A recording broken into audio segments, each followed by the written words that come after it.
ಕರ್ನಾಟಕ ಶಾಲಾ ಪರೀಕ್ಷೆ ಮತ್ತು ಮೌಲ್ಯ ನಿರ್ಣಯ ಮಂಡಳಿ, ಮಲ್ಲೇಶ್ವರಂ, ಬೆಂಗಳೂರು ರಾಜ್ಯ ಮಟ್ಟದ SSLC ಪೂರ್ವ ಸಿದ್ಧತಾ ಪರೀಕ್ಷೆ ಫೆಬ್ರವರಿ-ಮಾರ್ಚ್ 2024. ವಿಷಯ ಪ್ರಥಮ ಭಾಷೆ ಕನ್ನಡ. ವಿಷಯ ಸಂಕೇತ 01K.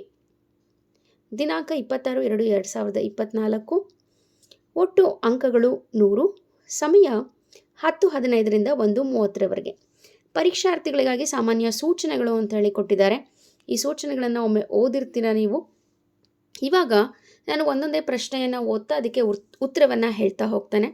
ಕೆಳಗಿನ ಪ್ರಶ್ನೆಗಳಿಗೆ ಅಥವಾ ಅಪೂರ್ಣ ಹೇಳಿಕೆಗಳಿಗೆ 4 ಆಯ್ಕೆಗಳನ್ನು ನೀಡಲಾಗಿದೆ. ಅವುಗಳಲ್ಲಿ ಸೂಕ್ತವಾದ ಉತ್ತರವನ್ನು ಆರಿಸಿ ಕ್ರಮಾಕ್ಷರದೊಂದಿಗೆ ಬರೆಯಿರಿ ಅಂತ ಹೇಳ್ಕೊಟ್ಟಿದ್ದಾರೆ. ಫಸ್ಟ್ ಕ್ವಶನ್, ಸೊಗಸಾಗಿ ಪದವು ಈ ಅವ್ಯಯಕ್ಕೆ ಸೇರಿದೆ. ಸರಿಯಾದ ಉತ್ತರ ಆಪ್ಷನ್ ಎ, ಸಾಮಾನ್ಯಾರ್ಥಕ ಅವ್ಯಯ. ಎರಡನೇ ಪ್ರಶ್ನೆ, ದ್ವಿತೀಯ ವಿಭಕ್ತಿಯ ಕಾರಕಾರ್ಥ. Option C, ಕರ್ಮಾರ್ಥ. ಮೂರನೇ ಪ್ರಶ್ನೆ, ವನೌಷಧಿ ಪದವು ಈ ಸಂಧಿಗೆ ಉದಾಹರಣೆಯಾಗಿದೆ. ಆಪ್ಷನ್ ಡಿ, ವೃದ್ಧಿಸಂಧಿ ಸರಿಯಾದ ಉತ್ತರ.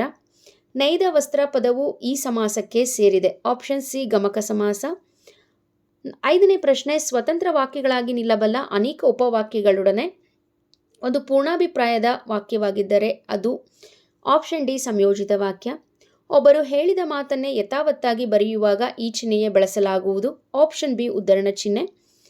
ಮೊದಲೆರಡು ಪದಗಳಿಗೆ ಇರ್ತಕ್ಕಂಥ ಸಂಬಂಧದಂತೆ ಮೂರನೇ ಪದಕ್ಕೆ ಸರಿ ಹೊಂದುವ ಸಂಬಂಧಿ ಪದ ಬರೆಯಿರಿ ಅಂತ ಹೇಳ್ಕೊಟ್ಟಿದ್ದಾರೆ. ಏಳನೇ ಪ್ರಶ್ನೆ ಗ್ರಾಂಥಿಕ ರೂಪಕ್ಕೆ ಸಂಬಂಧಿಸಿದಂತೆ ಇದೆ. ಕಳುವ್ಯಾರೆ ಕಳುಹಿಸಿದ್ದಾರೆ. ಸಕ್ಕಾರಿ ಸಕ್ಕರೆ. ನಂತರ ಅರ್ಕ ಎಕ್ಕ. ಕುಟಾರ ಕೊಡಲಿ. ಹಾಡಲಿ ವಿಧ್ಯರ್ಥಕ ಆದರೆ ಹಾಡನು ನಿಷೇಧಾರ್ಥಕ. ಕೆನೆ ಮೊಸರು ಜೋಡು ನುಡಿ. ಮೊಟ್ಟ ಮೊದಲು ದ್ವಿರುಕ್ತಿ. ಒಂದು ವಾಕ್ಯದಲ್ಲಿ ಉತ್ತರಿಸಿ. ನೆಲ್ಸನ್ ಅವರ ಮೂರ್ತಿ ಇರುವ ಸ್ಥಳದ ಹೆಸರೇನು? ಟ್ರಫಲ್ಗಾರ್ ಸ್ಕ್ವೇರ್. ಉಪದೇಶ ಯಾರ ಕಿವಿಗೆ ನಾಟುವುದಿಲ್ಲ? ರಾಜ ಮನೆತನದಲ್ಲಿ ಹುಟ್ಟಿದವರಿಗೆ ಅಹಂಕಾರದಿಂದ ಕಿವಿ ಕಿವುಡಾಗಿ ಉಪದೇಶ ನಾಟುವುದಿಲ್ಲ. ನೈಮಿತ್ತಿಕನು ಸುಕುಮಾರಸ್ವಾಮಿಯ ಬಗ್ಗೆ ಏನು ಹೇಳಿದನು? ಯಾವಾಗ ಋಷಿಗಳ ರೂಪ ಕಾಣುವನೋ ಅಂದೇ ತಪಸ್ಸಿಗೆ ತೆರಳುವನು ಅಂತ ಹೇಳಿ ನೈಮಿತ್ತಿಕ ಅಂದರೆ ಜ್ಯೋತಿಷ್ಯ ನುಡಿಯೋನು ಸುಕುಮಾರಸ್ವಾಮಿಯ ಬಗ್ಗೆ ಹೇಳ್ದ. ರಾಹಿಲನು ತುರ್ತು ಪರಿಸ್ಥಿತಿ ನಿರ್ವಹಣೆಗೆ ಭದ್ರವಾಗಿ ಹಿಡಿದುಕೊಂಡಿದ್ದೇನು? ತುರ್ತು ಪರಿಸ್ಥಿತಿ ನಿರ್ವಹಣೆಗೆ ಬೇಕಾದಂತಹ ಶಸ್ತ್ರಚಿಕಿತ್ಸಾ ಸಾಮಾನುಗಳ ಪೆಟ್ಟಿಗೆಯನ್ನು ರಾಹಿಲ ಭದ್ರವಾಗಿ ಹಿಡಿದುಕೊಂಡಿದ್ದ. ಕವಿ ಕುವೆಂಪುರವರು ನೋಡಿದ ಅಡಿಕೆಯ ತೋಟ ಎಲ್ಲಿದೆ? ಬನದ ಅಂಚಿನಲ್ಲಿದೆ. ದ್ರೋಣನು ಪರಶುರಾಮನ ಬಳಿಗೆ ಏಕೆ ಬಂದನು? ಏನಕ್ಕೆ ಅಂದರೆ ದ್ರವ್ಯವನ್ನು ಬೇಡಲು.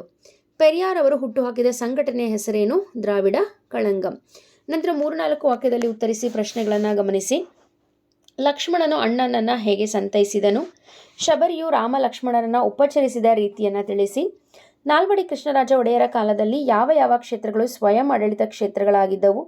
ಅರಸ ಋಷಭಾಂಕನು ಯಶೋಭದ್ರೆಯ ಮನೆಗೆ ಬರಲು ಕಾರಣವೇನು? ಪಾರ್ಥ ಭೀಮರ ಬಗೆಗೆ ದುರ್ಯೋಧನ ಅಭಿಪ್ರಾಯವೇನು? ಪರಶುರಾಮನು ದ್ರೋಣನಿಗೆ ಮಣ್ಣಿನ ಪಾತ್ರೆಯಲ್ಲಿ ಅರ್ಘ್ಯವನ್ನು ಕೊಡಲು ಕಾರಣವೇನು? ಅಂಟು ದಿಸ್ ಲಾಸ್ಟ್ ಕೃತಿ ಗಾಂಧೀಜಿಯವರ ಮೇಲೆ ಯಾವ ಪರಿಣಾಮ ಬೀರಿತು? ಬಾಲಕ ಭಗತ್ ಸಿಂಗ್ನ ತಾಯಿಯ ಕಣ್ಣುಗಳಿಂದ ಧಾರಾಕಾರವಾಗಿ ನೀರು ಹರಿಯಲು ಕಾರಣವೇನು? ವಸಂತ ಮುಖ ತೋರಲಿಲ್ಲ ಕವನದಲ್ಲಿ ಪ್ರಕೃತಿಯ ಸಂಭ್ರಮ ಹೇಗೆ ವ್ಯಕ್ತವಾಗಿದೆ? ಮಲೆನಾಡಿನಲ್ಲಿ ದೀಪದ ಬತ್ತಿಯ ಸಮಸ್ಯೆಯನ್ನು ಹೇಗೆ ಪರಿಹರಿಸಿಕೊಳ್ಳಲಾಯಿತು? ನಂತರ 5ನೇ ಮೇನ್, ಕವಿಗಳ ಅಥವಾ ಸಾಹಿತಿಗಳ ಜನ್ಮಸ್ಥಳ, ಕೃತಿ, ಬಿರುದು, ಪ್ರಶಸ್ತಿಗಳನ್ನು ವಾಕ್ಯ ರೂಪದಲ್ಲಿ ಬರೆಯಿರಿ ಅಂತ ಹೇಳ್ಕೊಟ್ಟಿದ್ದಾರೆ. ವಿಕ್ರು ಗೋಕಾಕ್. ಕನ್ನಡದ ಪ್ರಖ್ಯಾತ ಸಾಹಿತಿಗಳಲ್ಲಿ ಒಬ್ಬರಾದಂತಹ ವಿನಾಯಕ ಕೃಷ್ಣ ಗೋಕಾಕ್ ಇವರು 1909ರಲ್ಲಿ ಹಾವೇರಿ ಜಿಲ್ಲೆಯ ಸವಣೂರಿನಲ್ಲಿ ಜನಿಸಿದರು.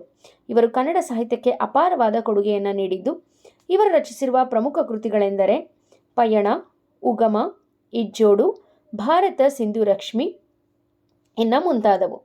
ಇವರ ಸಾಹಿತ್ಯ ಸಾಧನೆಗೆ ಇವರಿಗೆ ಕೇಂದ್ರ ಸಾಹಿತ್ಯ ಅಕಾಡೆಮಿ ಪ್ರಶಸ್ತಿ ಹಾಗೂ ಜ್ಞಾನಪೀಠ ಪ್ರಶಸ್ತಿ ಇನ್ನು ಮುಂತಾದ ಪ್ರಶಸ್ತಿಗಳು ದೊರೆತಿದೆ. ನಂತರ ಕುವೆಂಪು. ಕನ್ನಡದ ರಾಷ್ಟ್ರಕವಿಗಳಾದಂತಹ ಕುವೆಂಪು ಅವರು 1904ರಲ್ಲಿ ಶಿವಮೊಗ್ಗ ಜಿಲ್ಲೆ ತೀರ್ಥಹಳ್ಳಿ ತಾಲೂಕಿನ ಕುಪ್ಪಳ್ಳಿ ಎಂಬಲ್ಲಿ ಜನಿಸಿದರು. ಇವರು ಕನ್ನಡ ಸಾಹಿತ್ಯಕ್ಕೆ ಅಪಾರವಾದ ಕೊಡುಗೆಯನ್ನು ನೀಡಿದ್ದಾರೆ. ಕೊಳಲು, ಪಕ್ಷಿಕಾಶಿ, ಮಲೆಗಳಲ್ಲಿ ಮದುಮಗಳು, ಪ್ರೇಮ ಕಾಶ್ಮೀರ ಮುಂತಾದ ಕೃತಿಗಳನ್ನು ಇವರು ರಚಿಸಿದ್ದಾರೆ. ಇವರ ಸಾಹಿತ್ಯ ಸಾಧನೆಗೆ ಕೇಂದ್ರ ಸಾಹಿತ್ಯ ಅಕಾಡೆಮಿ ಪ್ರಶಸ್ತಿ, ಪಂಪ ಪ್ರಶಸ್ತಿ ಹಾಗೂ ಜ್ಞಾನಪೀಠ ಪ್ರಶಸ್ತಿಗಳು ದೊರೆತಿದೆ. ನಂತರ ಪದ್ಯ ಭಾಗಕ್ಕೆ ಪ್ರಸ್ತಾರವನ್ನು ಹಾಕಿ ಗಣ ವಿಭಾಗ ಮಾಡಿ ಛಂದಸ್ಸಿನ ಹೆಸರನ್ನು ಬರೀತಕ್ಕಂಥದ್ದು. ಇದು ಕಂದ ಪದ್ಯಕ್ಕೆ ಉದಾಹರಣೆಯಾಗಿರ್ತಕ್ಕಂಥ ಪದ್ಯ. ಮೊದಲನೇ ಸಾಲಿನಲ್ಲಿ 4 ಮಾತ್ರೆಯ 3 ಗಣಗಳು ಅಂದರೆ ಒಟ್ಟು 12 ಮಾತ್ರೆಗಳು. ಹಾಗೆ ಎರಡನೇ ಸಾಲಿನಲ್ಲಿ 4 ಮಾತ್ರೆ 5 ಗಣಗಳು ಒಟ್ಟು 20 ಮಾತ್ರೆಗಳಿದೆ.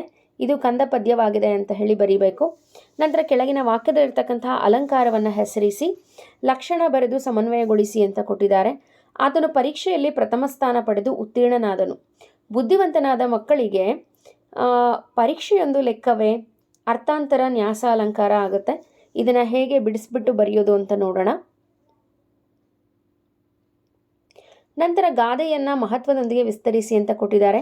ಪೀಠಿಕೆ ಬರಿಬೇಕು, ಗಾದೆ ವಿಸ್ತರಣೆ ಬರಿಬೇಕು, ಉಪಸಂಹಾರ ಬರಿಬೇಕು, ದೇಶ ಸುತ್ತಿ ನೋಡು, ಕೋಶ ಓದಿ ನೋಡು, ಗಿಡವಾಗಿ ಬಗ್ಗದ್ದು ಮರವಾಗಿ ಬಗ್ಗೀತೆ. ನಂತರ ಸಂದರ್ಭ ಸ್ವಾರಸ್ಯ ಬರೆಯಿರಿ ಅಂತೇಳಿ ಕೊಟ್ಟಿದ್ದಾರೆ. ಗುರುಪದೇಶ ಎಂದರೆ ತಲೆನರೆಯದೆ ಬರುವ ಮುಪ್ಪು. ಶುಕನಾಸನ ಉಪದೇಶ ಬನ್ನಂಜೆ ಗೋವಿಂದಾಚಾರ್ಯ ರಚನೆ ಮಾಡಿರ್ತಕ್ಕಂಥದ್ದು. ತಾವು ಕಡಿಮೆ ಮಾತನಾಡಿದ್ದೀರಿ, ಹೆಚ್ಚು ಕೆಲಸ ಮಾಡಿದ್ದೀರಿ. ಭಾಗ್ಯಶಿಲ್ಪಿಗಳು ಪಾಠ ಜಯಪ್ಪ ಗೌಡ ರಚನೆ ಮಾಡಿರ್ತಕ್ಕಂಥದ್ದು. ಯಾರದೊಳಗೆ ಬಾಗಿಲು ತೆರೆಯಿರಿ ಯುದ್ಧ ಪಾಠ ಸಾರ ಅಬೂಬಕರ್ ಅವರು ರಚನೆ ಮಾಡಿದ್ದಾರೆ. ಮಾದ್ರಿಯಲ್ಲೊಂದು ಮಂತ್ರದೋಳ್ ಇಬ್ಬರು ಉದಿಸಿದರು, ಕೌರವೇಂದ್ರನ ಕೊಂದೆ ನೀನು ಕುಮಾರವ್ಯಾಸ ಕವಿ. ಸಮರದೋಳ್ ಎನಜ್ಜ ಪೇಳಿ ಮಾವುದು ಕಜ್ಜಂ ಚಲಮೆನೆ ಮೆರೆವೆಂ ಪದ್ಯ ರನ್ನ ಕವಿ ರಚನೆ ಮಾಡಿರ್ತಕ್ಕಂಥದ್ದು. ಊರ್ವಿಯೋಳು ಕೌಸಲ್ಯ ಪಡೆದ ಕುವರಂ ರಾಮನ್ ಓರ್ವನೇ ವೀರನ್ ಅಂತ ಬರುತ್ತೆ. ಲಕ್ಷ್ಮೀಶ ರಚನೆ ಮಾಡಿರ್ತಕ್ಕಂತಹ ವೀರಲವ ಪದ್ಯದ್ದು. ಪದ್ಯಭಾಗವನ್ನು ಪೂರ್ಣ ಮಾಡ್ತಕ್ಕಂಥದ್ದು ಸಂಕಲ್ಪ ಗೀತೆ ಪದ್ಯ ಕೊಟ್ಟಿದ್ದಾರೆ ಇಲ್ಲಿ.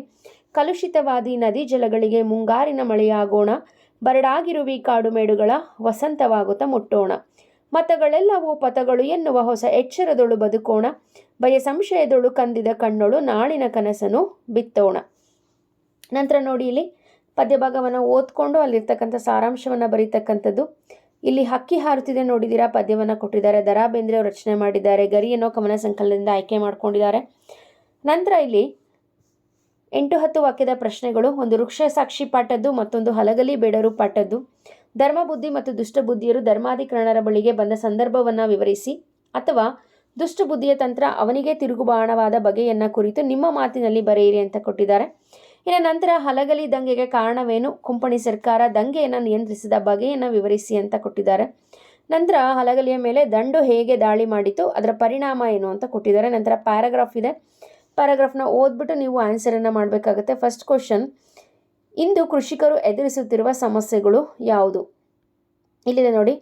ಇಂದು ಕೃಷಿಕರು ಎದುರಿಸುತ್ತಿರುವ ಸಮಸ್ಯೆಗಳೆಂದರೆ, ಒಂದು ನಿಸರ್ಗದ ಜೊತೆ ಸೆಣಸಬೇಕು, ಸಕಾಲಕ್ಕೆ ಸರಿಯಾಗಿ ಮಳೆ ಬರೋದಿಲ್ಲ, ಉತ್ತಮ ಬೀಜ ಸಿಗೋದಿಲ್ಲ, ಭೂಮಿ ಬರಡಾಗುತ್ತಿದೆ, ಕ್ರಿಮಿಕೀಟಗಳ ಹಾವಳಿಯಿಂದ ಬೆಳೆಗೆ ವಿವಿಧ ರೀತಿಯ ರೋಗಗಳು ತಗುಲಿ ಬೇಸಾಯವೇ ಬೇಡ ಎನ್ನುವ ಪರಿಸ್ಥಿತಿ ನಿರ್ಮಾಣ ಆಗ್ತಾ ಇದೆ. ಮತ್ತೊಂದೆಡೆ ತಾನು ಬೆಳೆದಂತಹ ಬೆಳೆಗೆ ಸರಿಯಾದ ಬೆಲೆ ಸಿಗದೆ ವ್ಯವಸ್ಥೆಯ ವಿರುದ್ಧ ಕೃಷಿಕ ಹೋರಾಟ ನಡೆಸಬೇಕಾಗಿದೆ. ನಂತರ ಸರ್ವಜ್ಞ ಕೋಟಿ ವಿದ್ಯೆಗಳಲ್ಲಿ ಮೇಟಿ ವಿದ್ಯೆಯೇ ಮೇಲು ಅನ್ನೋದಕ್ಕೆ ಕಾರಣ ಏನು ಅಂದರೆ, ಇಲ್ಲಿ ಆ ಅಂತ ಹಾಕ್ಬಿಟ್ಟಿದ್ದೀನಿ ಮಿಸ್ ಆಗಿ, ಅದು ಎರಡನೇದಕ್ಕೆ ಬಾ.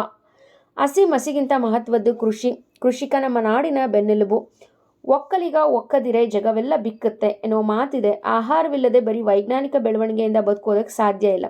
ನಾವು ಯಾವ ಕಾರ್ಖಾನೆಯಿಂದ ಕೂಡ ಟೊಮೊಟೊ ತಯಾರಿಸೋದಕ್ಕೆ, ಅಕ್ಕಿ ಪಡೆಯೋದಕ್ಕೆ, ರಾಗಿ ಬೆಳೆಯೋದಕ್ಕೆ ಸಾಧ್ಯ ಇಲ್ಲ. ಇದಕ್ಕೆಲ್ಲ ಕೂಡ ಭೂಮಿನೇ ಬೇಕು.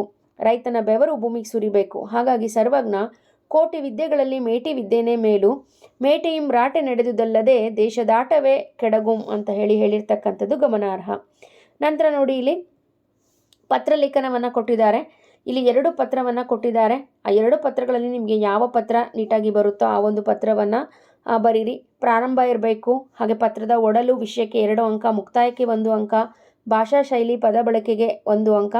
ನಂತರ ಕೊನೆಯದಾಗಿ ಸಾವಯವ ಕೃಷಿ ಮಹತ್ವ ಅಥವಾ ರಾಷ್ಟ್ರೀಯ ಭಾವೈಕ್ಯತೆ ಸಂಬಂಧಿಸಿದಂತೆ ಪ್ರಬಂಧವನ್ನು ಕೊಟ್ಟಿದ್ದಾರೆ.